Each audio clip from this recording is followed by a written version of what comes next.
गांव का नाम था रामपुर, एक छोटा सा, शांत और हरियाली से भरा हुआ गांव।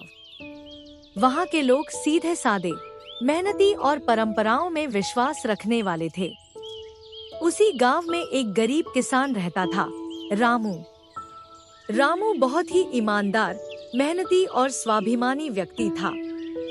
उसकी पत्नी गोमती और एक छोटी सी बेटी सीता थी। उनका जीवन गरीबी में बीत रहा था, पर उनके मन में संतोष था।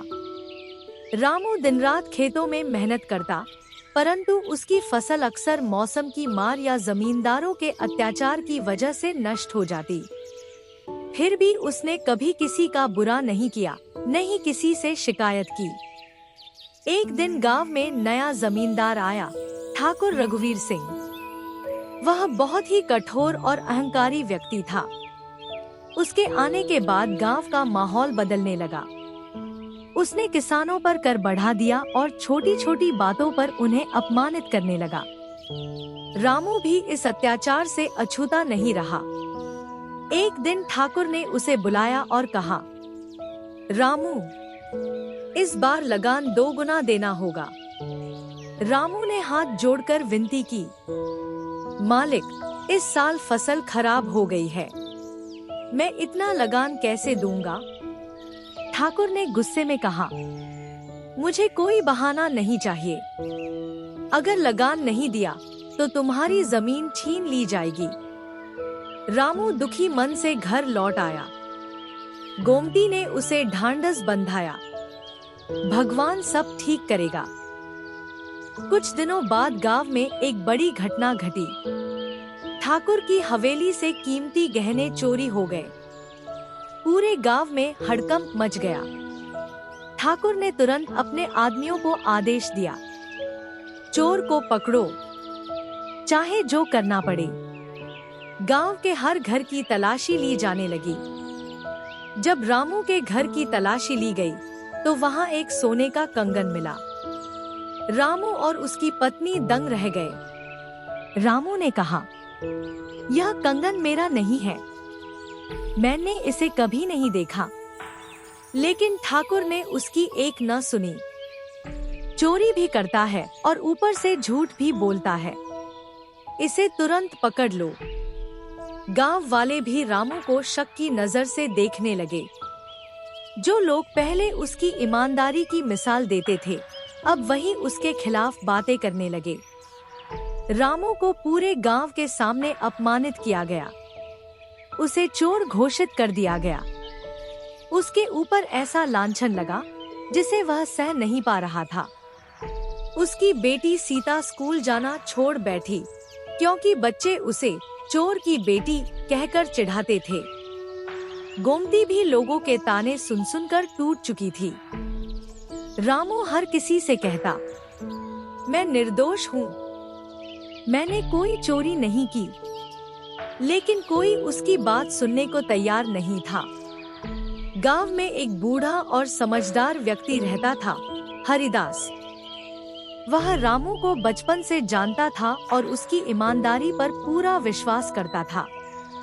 हरिदास ने सोचा, रामू ऐसा नहीं कर सकता, जरूर इसके पीछे कोई साजिश है। उसने चुपचाप जांच शुरू की।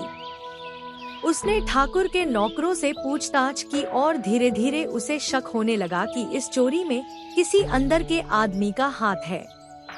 एक दिन उसने देखा कि ठाकुर का एक नौकर, कालू, अचानक बहुत पैसे खर्च कर रहा है।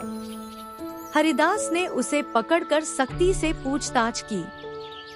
पहले तो कालू मुकर गया, लेकिन जब हरिदास ने उसे पुलिस के हवाले करने की धमकी दी, तो वह डर गया और सच उगल दिया, मालिक, चोरी मैंने की थी और कंगन मैंने ही रामू के घर में छुपाया था। हरिदास तुरंत ठाकुर के पास पहुंचा और सारी बात बताई। पहले तो ठाकुर को विश्वास नहीं हुआ, लेकिन जब कालू ने सबके सामने अपना अपराध स्वीकार किया, तो ठाकुर शर्म से सिर झुका बैठा। उसने रामू को बुलाया और कहा, रामू, मैंने तुम्हारे साथ बहुत बड़ा अन्याय किया है, मुझे माफ कर दो।